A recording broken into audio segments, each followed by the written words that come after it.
Eddie Mair and Jennifer Tracey with IPM. This is the weekend of the Jalsa Salana, which may mean absolutely nothing to you. Or you may know it's an international three-day gathering of around 33,000 Ahmadi Muslims in the town of Alton in Hampshire. There, all 33,000 Ahmadi Muslims will pledge allegiance to what they say is the world's oldest caliphate. We'll talk about the Ahmadi Muslims and their caliph in just a minute. And one of our listeners is taking part in the Jamboree, as I'm sure no one calls it. Salma Khan got in touch a few weeks ago when she heard David Cameron's speech about tackling radicalisation among Muslims. In the speech, he talked about challenging extremist ideology and the failures of integration, which he said had led to hundreds of Britons joining Islamic State militants. Here's what Salma emailed in response to the speech.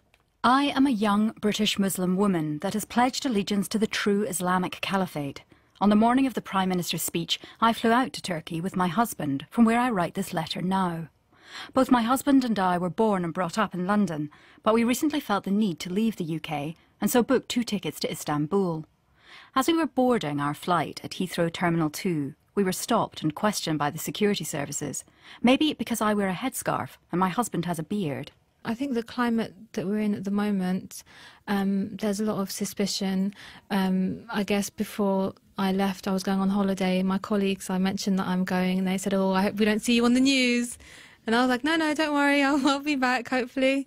So, I just felt as though that was a sort of fitting way to write it, I guess. We were just in the queue waiting to board the plane. I didn't notice them stop anyone else. They just stopped us and said, sorry, can we just have a word with you? They took us to one side, a couple of guys in suits, and they were saying that, where are you travelling to? How long are you there for? What's the purpose of your visit? So we just explained to them we're going on holiday. My husband said, would you like to see our itinerary? And they just asked another few questions like, where have you come from? Like, how far do you travel to the airport? Just things like that. And then, we were very cooperative. The way in which we were questioned, it wasn't overly intrusive.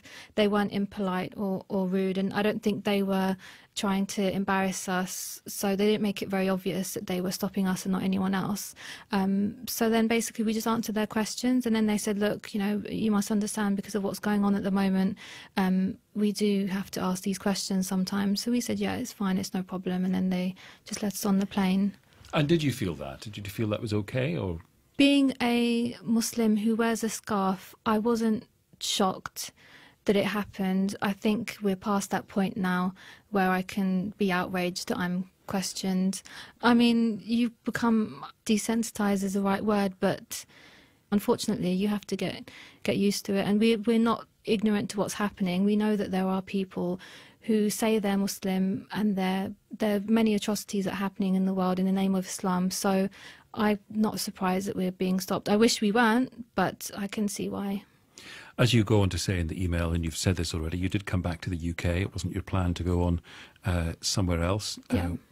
We had to leave London because we hadn't had a proper holiday in over a year, and Istanbul came highly recommended. Yeah. And we have to go back to work because my husband and I both have public sector jobs, and we have to be at work on Monday. And we have to go back because we both love the UK. We're British after all.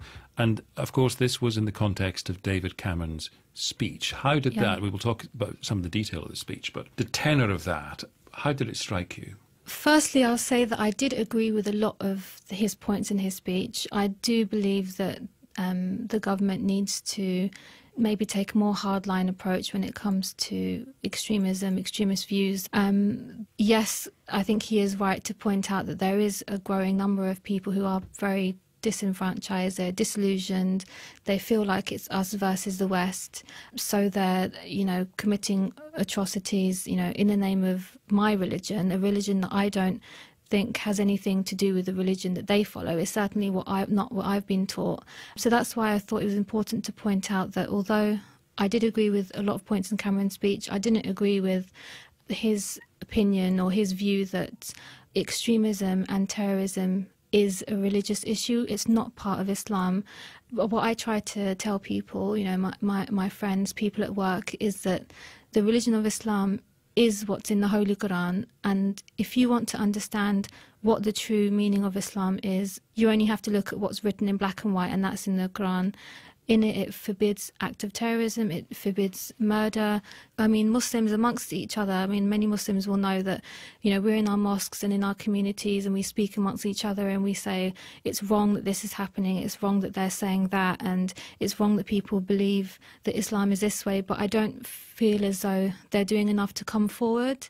That's why also I wanted to mention Cameron's speech in my email, and it's because of his speech that I wanted to write in to say that, look, it's got to a point where I think that if I can use my voice to say that this isn't my religion, this isn't Islam, and if I can maybe help convince people that this is not what we believe, and I wish people would maybe look at this, you know, not this other point of view, because it's the truth, this is what Islam is, then, you know, that's why I wanted to write in. Here's something he said. Let's have a look at this.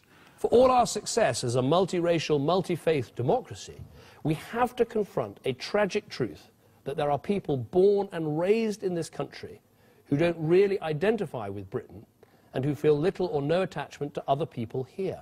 Indeed, there's a danger in some of our communities that you can go your whole life and have little to do with people from other faiths and backgrounds. So when groups like ISIL seek to rally our young people to their poisonous cause, it can offer them a sense of belonging that they can lack here at home, leaving them more susceptible to radicalisation and even violence against other British people to whom they feel no real allegiance. What do you think of that? I think he's right. Certainly in my family, my parents moved here in the late 70s. You know, my family are educated people. They came here to work and to learn. And I think my mum made a conscious decision not to live in a place where there were a lot of people from our communities, because she wanted to experience the British way of life. You wrote in your email, I see no conflict in being British and my Islamic faith. In fact, patriotism is part of my faith. So when the Prime Minister says there's a theological link between Islam and terrorism, I have to disagree. And in fact, here's what David Cameron said. What we're fighting in Islamist extremism is an ideology. It's an extreme doctrine. And like any extreme doctrine, it is subversive. At its furthest end, it seeks to destroy nation-states to invent its own barbaric realm. And it often backs violence to achieve this aim.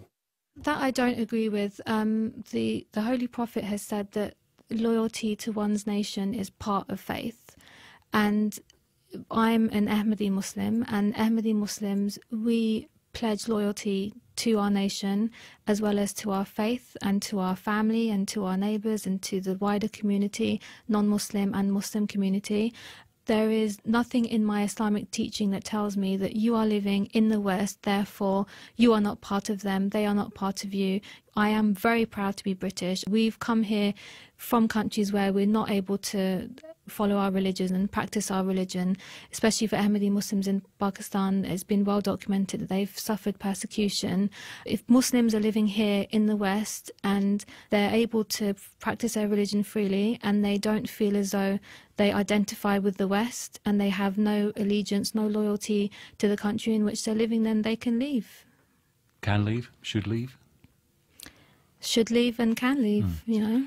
Do you think it should be part of your role in life to apologise for what extreme people do in the name of Islam? Is it wrong to expect you or to ask you to do that? I think it is, yes. It hurts me when I hear news stories and I see people say things against Islam and do things in the name of Islam, which is why I do feel like a sense of obligation that if I can communicate well enough, then I should try to spread the message and explain to people that, you know, this is not the true Islam. I don't think, however, that I should have to apologise for people, because I am sorry for what they're doing, but it's not my fault. It's got nothing to do with me. I'm not ever going to apologise for them. Just finally, do you think the day will ever come when being stopped and questioned isn't a routine part of your life? It'll be something that is remarkable again and is so unusual that you would say, wow, I just got stopped and questioned there. I don't know. I hope so. I don't know. I don't know. Listener Salma Khan. We wanted to know a bit more about the Ahmadi Muslims and whether this view was shared by other UK Muslims. We asked Asian Network reporter Attar Ahmad to have a listen. The Muslims in particular I've spoken to feel after 9/11 the UK has changed, and there's emphasis on trying to work out who the bad guys are, who the good guys are. And for many Muslims I've spoken to, they feel they are pretty much being squeezed. They understand that, yes, there is a threat, but many feel they are being, in particular, identified and highlighted. Some Muslims do feel angry. They do feel they are being blamed for what's happening around the world. There are Muslims, though, who understand the risks, the threats, the concerns which are there, and are therefore keen to help the government to try to root out these problems. Muslims I've spoken to in Bradford, Oldham, Rochdale, is a very mixed response. They greeted the speech with scepticism, but also hope that things might change, things could be different. But at the same time, once again, many Muslims felt they were being squeezed. The onus was placed on them by the Prime Minister to try and stamp out these problems, to try and tackle Islamic State, to tackle extremism. So tell me a bit more about who the Ahmadi Muslims are. So the Ahmadiyya community were founded in the late 19th century. They're a sect within Islam which originates from India. Their founder was Mirza Ghulam Ahmad. He claimed to be a prophet and the Messiah. And the community claimed to have around 150 million followers around the world. Some conservative estimates have that around 20 to 30 million. And what's the difference between the Ahmadi and, if you like, mainstream Islam? So Ahmadis believe that their founder is a subservient prophet after Muhammad. So Mirza Ghulam Ahmad, who founded their particular community, was a prophet, and he was the Messiah, which major faiths and religions around the world are waiting for. So Ahmadis are being persecuted in countries like Pakistan for practicing the faith, for calling themselves Muslims. And it's very much to do with the fact that they believe there was a prophet after Muhammad. So who is it that don't recognise them as Muslims? So many Muslim groups and organisations around the world don't recognise Ahmadis to be Muslim. And that's perhaps the majority of Muslims around the world, whether that's Sunni Muslims or Shia Muslims. Many sects and denominations within Islam don't consider Ahmadis to be Muslims. Some consider them to be apostates. How are they considered in Britain? The number of Ahmadi Muslims in the UK is around 30,000. And that's compared to the 2011 census said there were around 2.7 million Muslims in the UK. The vast majority of those Muslims may consider Ahmadis to be once again outside the fold of Islam for theological reasons. So what's going to be happening this weekend?